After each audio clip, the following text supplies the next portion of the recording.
Hello BookTube, my name is Elizabeth and I read book as in books. In this video I will talk about a book. It is a book review. I don't do many of those because I don't think I'm good at them, but if I want to become better, I have to try. So here's a try. The book I want to talk about is Miss Dior, A Story of Courage and Couture by Justine Picardie. Justine Picardie is an editor at Harper's Bazaar, which is, I believe, a fashion magazine, and Miss Dior, the Miss Dior in question, is the little sister of Christian Dior. Her name is Catherine, and the reason why Justine Picardie thought that she would make a good subject for a book is that Catherine was a hero of the resistance. She was during World War II, as you probably know, France was invaded, it capitulated quite quickly, and a government of collaboration with the Nazis was created. However, some people decided to resist, and that became the resistance. And Catherine was part of that. And eventually she was arrested, tortured. She resisted to torture. She did not denounce her friends. She did not give any names.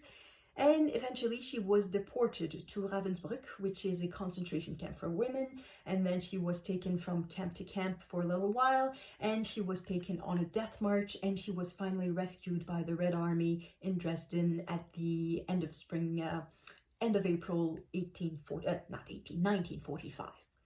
And then she came back to France in the summer, and yes, so this heroic action is the basis, so the inspiration behind this book, why Justine Picardie decided to write this book. However, I think she set herself a very difficult task, because writing about somebody who is not famous is difficult. There is very little material to work on. She's not famous, so there are no newspapers articles about her. Other people do not write about her in their memoirs. She did not give any interviews, and she herself did not leave any memoirs or any journals. So Justine Picardie has very little material to work with. So the way she goes around that is that she spends a lot of time on the context. So, for example, we know that Catherine Dior went to the Ravensbrück concentration camp. We don't know exactly what she did there. Did she work in the Siemens factory? Did she work in the textile factory, in the infirmary? Did she work inside, outside? We don't know. But we have plenty of testimonies of other people who survived the camp, of people who were deported pretty much at the same time as Catherine, French women who were on the same convoy, who ended up being transported from camp to camp with Catherine, and who had a very similar experience as Catherine. So I understand that Justine Picardie uses these testimonies and paints a broad picture of life in the camps, of the various hardships that Catherine underwent in the camp.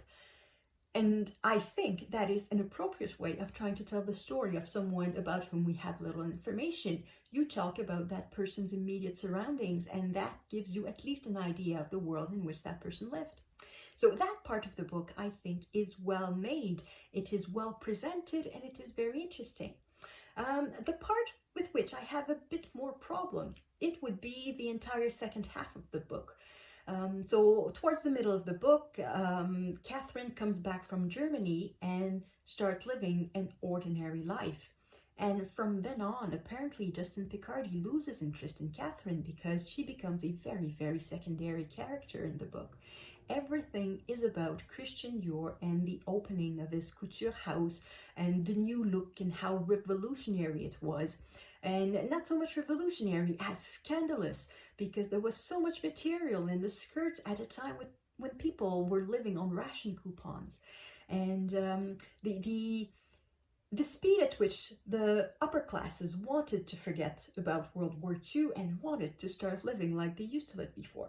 So all that second part of the book has very, very little to do with Catherine Dior. So that makes it a bit odd to present this book as a biography of Catherine Dior, when in fact there are 60 years of her life that are completely neglected, because Catherine Dior lived until the year 2008. She lived for another 6 decades after World War II. That could have been something interesting too, that could have been explored, but Justine Picardie did not explore it. I don't know if it's because she lacked the time, because the publication deadline was coming up. I don't know if it's because she lacked the skills. I don't think she is a historian. She is probably not an investigative journalist either. So she probably doesn't know how to look for the information. That other than Christian and Catherine, there are 3 other siblings in the Dior family. One of them lived in an institution because he had schizophrenia, so I guess there's little information to obtain on that side. But what about the other 2 siblings? They probably married and had children. Did Catherine have a correspondence with them? Perhaps there are some letters left.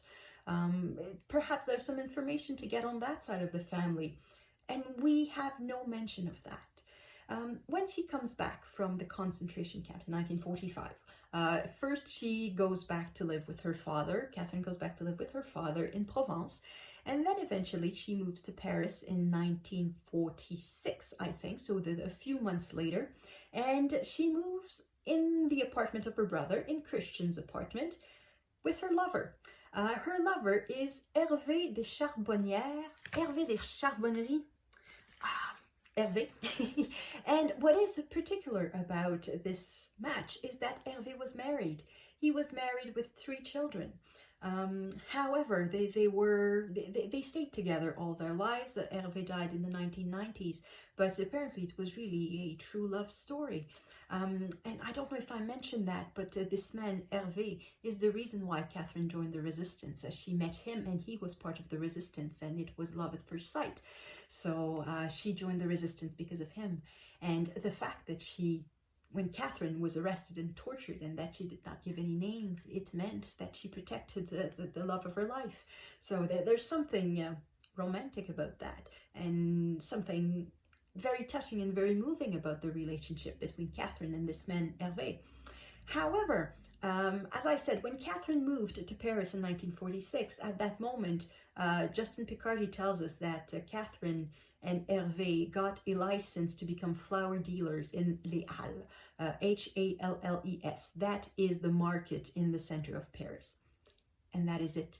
There's absolutely no other information how they lived. Were they ostracized because they were not married? Did they live comfortably or not? Did being a flower dealer bring enough money that you could live comfortably? What was the world of Les Halles? Was it a peaceful world? Was it a violent world? Was it a world suitable for Catherine, who had gone through these horrible events? Absolutely nothing is said about that. And worse than that, I don't think Justine Picardie made any effort to try to have information about that. It really looks like after Catherine came back from the camps and lived a quiet life, that quiet life was not glamorous enough for Justine Picardie to be worth being included in the book. I sound very harsh, but that's really the impression that I got. Because in the second half of the book, it is all about Christian Dior and his house of couture. And the only references to Catherine are through Christian Dior's house, Christian Dior's couture house, as a potential inspiration for Miss Dior. However, Picardie herself quickly puts an end to that theory, saying clearly so herself that Catherine was not an inspiration for Christian. She was not a muse. She was not fashion conscious at all. She dressed cleanly, she dressed appropriately, but that was it. So it's very odd that Justine Picardie tries to link Catherine Dior to the brand of Miss Dior. It just happens to be that there's this sort of theoretical link between the brand Miss Dior and Catherine Dior, but there is no real link, and there's certainly nothing to write 200 pages about. So the entire second half of the book is really about Christian Dior. So that's a lot of negative that I'm saying, that this is a biography of Catherine Dior that is not about Catherine Dior. So the way for this book to be successful is if you don't consider it as a biography. If you consider it as not a slice of life, but as some sort of a general picture of Paris in the 1940s, as a study in contrast. On one side, you would have the people who lived through the full horrors of the war, losing losing sons, losing daughters, losing their house, some people being tortured, some people being deported. So some, on one side, people living the full horror of the war. And on the other side, a privileged class who saw the war as an inconvenience more than anything else, who were quick to forget about the war, who wanted to bury anything under the carpet as much as possible, as quickly as possible, and wanted to go back to a frivolous atmosphere, a bit some sort of Belle Époque, to go back to the years before World War I even, just to forget about everything. So if we look at the book as a study in contrast between these two aspects of Paris in the 1940s, then it can be a very successful book. And also, I haven't mentioned the pictures. The book is gorgeous. It's a beautiful object.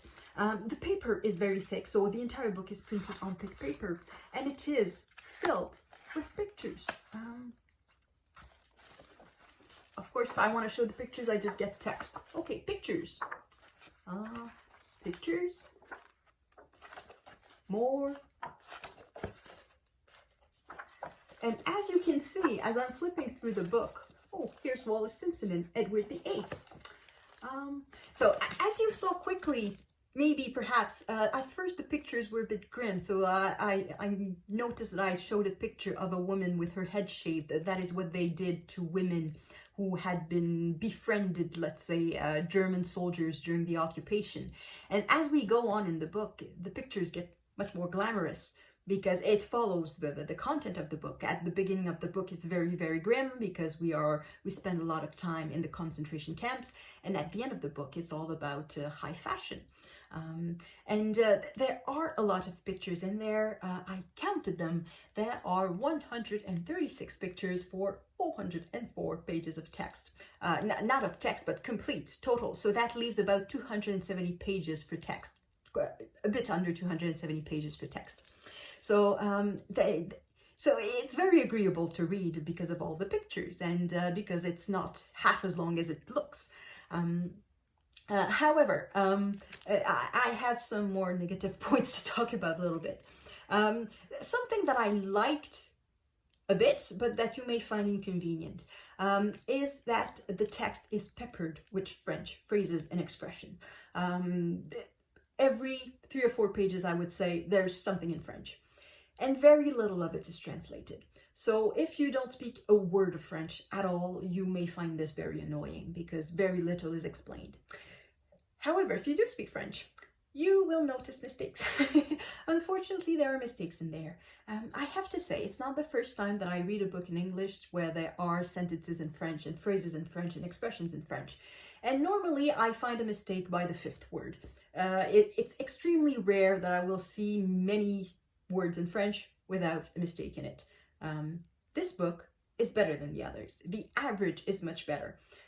I did not find a mistake in the first 5 words. I did not really count it, but at the beginning I thought, oh my God, they finally found a French editor for a book in English. Finally! And no, they didn't, because at some point I found 1 mistake, and I thought, okay, that's 1 mistake. And then I found 2, and then 3, and 4, and 5. Okay, there are mistakes in there, and then I stopped counting. But there are quite a few mistakes, and some of them quite obvious. It's not just a spelling mistake. Oh, there's 1 N too many. No, it's not the correct word for that particular, for what you mean. So there are the mistakes. However, a good point is, I think, if you're bilingual, you will find that the French sentences are really well used. They are spot on. It's not just to give some sort of French feel to the book. It really is spot on. If you're bilingual, it flows. It's really good. So there's a sense of repartee in there that I quite liked. So that is something that you may find annoying. Another thing that I found truly annoying is that Justine Picardie goes out of her way to show us that not only did she try to get to know her subject, Catherine Dior, she tried to commune with her. She felt her subject, and that annoys me to no end. Example. Right on the back, that is the opening of the book. That is the first sentence of the book that is right there. This is the story of a ghost who walked into my life on a sunlit morning and would not let go of me. Ghost. The word comes back over and over again of Justine Picardie, who visits the various places where Catherine Dior lived. She goes to Normandy, to the house where she grew up. That is now the Dior Museum, and that is the place where they are the Dior archives. She goes to the house in Provence where she lived. She goes to Christian Dior's house in Provence that was not very far from there. She goes to the apartment on Rue Royale. She goes to the concentration camps. She goes to Ravensbrück, and then she goes to the other places where she was deported.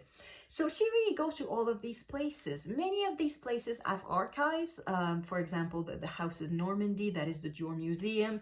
Ravensbrück clearly has archives. So there is some information to be gathered there. But the reason she goes there is not just for the information. It's really because she wants to feel her subject. She wants to commune with her subject. And I'm not necessarily opposed to her doing that. I am opposed to her presenting that as a proof that she did her work well. It is not because you feel something that it proves anything. It does not validate anything that happened in Catherine Dior's life.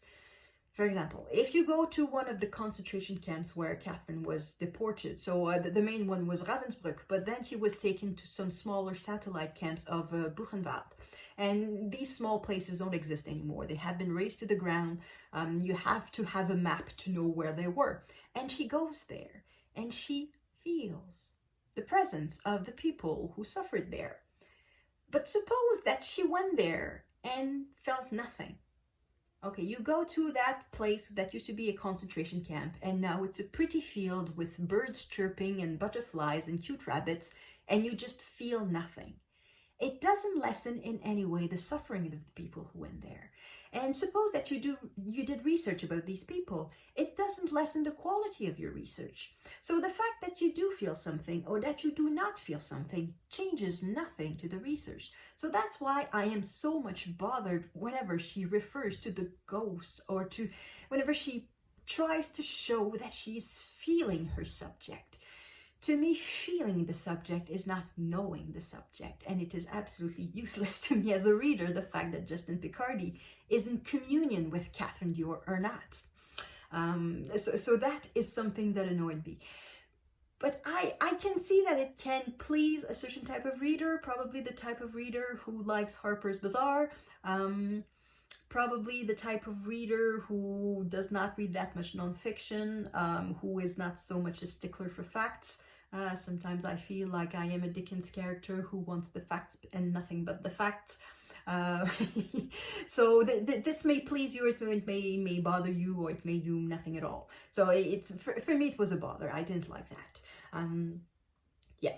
So I think that sums up what I think about this book. I know I said a lot of negative about this book, but I don't think it's necessarily a bad book, and I don't think that if you decide to pick it up after having heard me talk about it, that you will necessarily be disappointed by it. I think it's very much a matter of expectations. If you expect it to be a biography of Catherine Dior, you will be disappointed because half the book is not about her. But if you expect to have a portrait of Paris in the 1940s, a portrait of the beginning of the Dior house of couture, then you may find it very interesting, and you may be very well entertained. It is entertaining. It is an agreeable read. So yeah, I guess it depends. You will know if you want to pick it up or not. So that is what I had to say about this book. It took 19 minutes. Okay. I had a lot of things to say about this book. I did leave a written review on Goodreads. I will leave the link to that in the description box below. And let me know in the comments, have you read this book? What did you think of it? Or do you intend to read this book? Or do you have no intention of reading this book? Let me know. And thank you everyone for watching. I will see you in the next video. À la prochaine!